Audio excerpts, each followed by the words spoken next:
आपण ही दृश्य पाहतोय, बीड बंदची हाक देण्यात आलेली आहे। या ठिकाणी टायरची जाळपोळ करण्यात येते। मोठ्या संख्येने या ठिकाणी बीडमधले लोक या ठिकाणी जमलेले आपण पाहतोय। बीड बंदची हाक देण्यात आलेली आहे।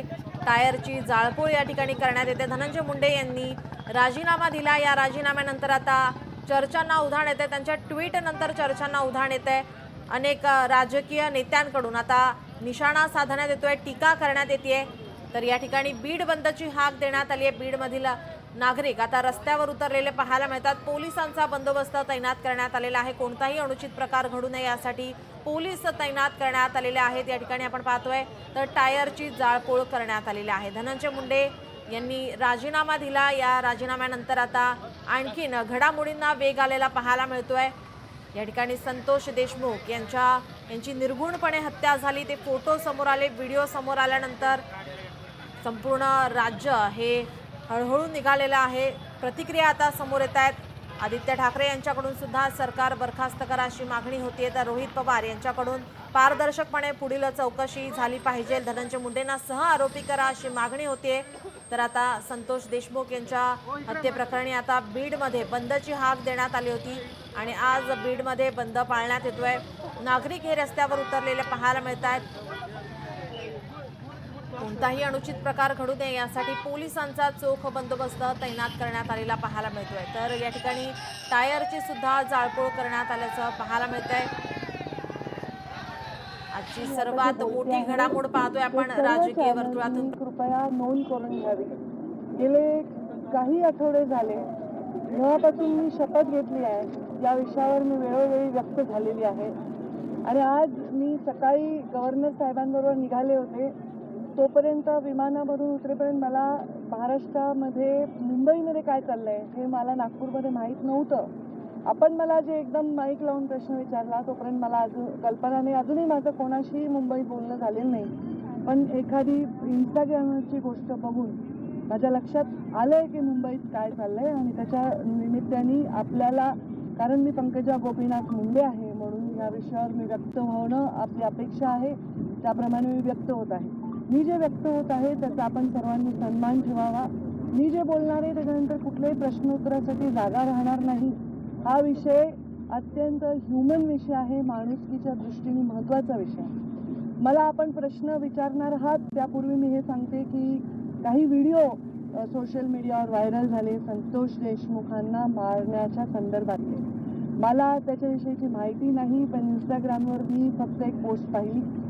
ते व्हिडिओ उघडायची किंवा बघायची माझी हिंमत देखील झाली नाही, कारण ज्यांनी त्यांना एवढ्या अमानुषपणे मारलंय आणि एवढ्या अमानुषपणे मारून त्याचा व्हिडिओ केलाय, त्यांच्यामध्ये जेवढी निर्मनुष्यता आहे किंवा ह्या व्हिडिओचा काहीतरी आपल्याला वापर करायचा असा काहीतरी कोणीतरी प्रयत्न करत असेल, त्याच्यामध्ये पण जी निर्मनुष्यता आहे ती माझ्यामध्ये नाही। ते बघण्याची माझी हिंमत नाही। संतोष देशमुखांच्या हत्येनंतर मी पहिल्यांदा मुख्यमंत्री महोदयांना पत्र दिलं होतं आणि 12 डिसेंबरला मी याच्यावर संपूर्ण भाषण माझं आपण पहा ऑनलाईन आहे, मी व्यक्त झालेली आहे। आता यामध्ये कोण आहे का नाही, कोण इन्व्हॉल्व आहे, कोणाचा हात आहे ते केवळ आणि केवळ तपास यंत्रणेलाच माहिती आहे। त्यामध्ये कुठलाही हस्तक्षेप मी करण्याचं कारण नाही। एवढं मात्र नक्की सांगते की ज्या मुलांनी ही हत्या केलेली आहे त्या मुलांच्या मुळे समस्त राज्यातील समाज ज्यांचा काहीही दोष नाही तो सुद्धा मान खाली घालून गंभीरपणे वावरत आहे। खरं तर त्या समाजाची जी मुलं आणि ज्याची हत्या झाली त्याची एवढी निर्घृण हत्या झाली, त्यामुळे तो समाज एका आक्रोशात वावरत आहे। खरं तर समाज आणि जात याच्यावर बोलायची गरज नाही, पण आता परिस्थितीच अशी आहे, प्रत्येक गोष्ट जातीवर जाते। गुन्हेगाराला कुठलीही जात नसते, अमानुषपणे कोणाला निर्दयीपणे संपवणाऱ्याला कुठलीही जात नसते आणि त्याच्यावर एक निर्णय घेणाऱ्या राज्यकर्त्याला सुद्धा जात नसली पाहिजे। जेव्हा या खुर्चीवर आम्ही बसलो, मी बसले, तेव्हा मी एक शपथ घेतलेली आहे, आमदारकीची शपथ घेतलेली आहे। कुठलाही ममत्व भाव न बाळगता, कोणाविषयी कसलाही आकस किंवा द्वेष न बाळगता काम करायला पाहिजे, यावर मी ठाम आहे। संतोष देशमुखांच्या झालेल्या निर्घृण हत्येवर निषेध व्यक्त करताना मी मनापासून क्षमा मागते त्याच्या आईची, कारण ज्या मुलांनी ही निर्गुण हत्या केली आहे ते माझ्या पदरात असते, माझ्या पोटचे असते, तरी मी हेच म्हणले असते की त्यांना कडक शासन करा. याच्या पलीकडे कोणताही राजकीय नेता, एखादं व्यक्तिमत्व कोणीही भाष्य करू शकणार नाही. आज अजून एक तुमचा एकदम उतावळेपणा येतोय की मी काय गंभीर बोलते याच्याकडे दुर्लक्ष करून. तर धनंजय मुंडेंचा राजीनामा झाला आहे, मी त्याचंही स्वागत करते. हा राजीनामा फार आधी व्हायला पाहिजे होता. हा राजीनामापेक्षा शपथच नाही व्हायला पाहिजे होती. तर या सगळ्या गोष्टींना, पुढच्या भोगांना कदाचित सामोरं जावं लागलं नसतं. घेणाऱ्यांनी सुद्धा आधी घ्यायला पाहिजे होता, धनंजयनी सुद्धा आधी राहायला पाहिजे होता. या सगळ्या वेदनांपासून कदाचित गरिमामय त्याला एक मार्ग मिळाला असता.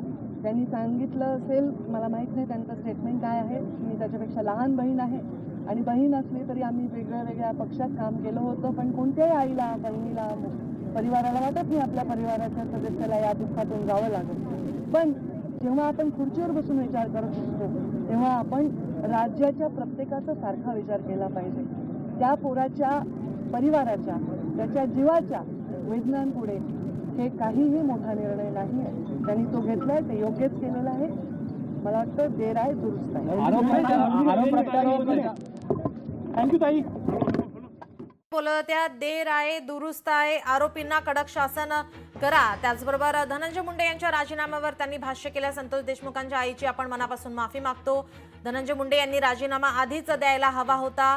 राजीनाम्याचं आपण स्वागत करतो. त्याचबरोबर या संपूर्ण घटनामध्ये तर शपथच त्यांनी घ्यायला पाहिजे नव्हती असं पंकजा मुंडे यांनी म्हटलेलं आहे. पंकजा मुंडे या आता व्यक्त झालेल्या आहेत. संतोष देशमुख यांच्या आईची आपण मनापासून माफी मागतो.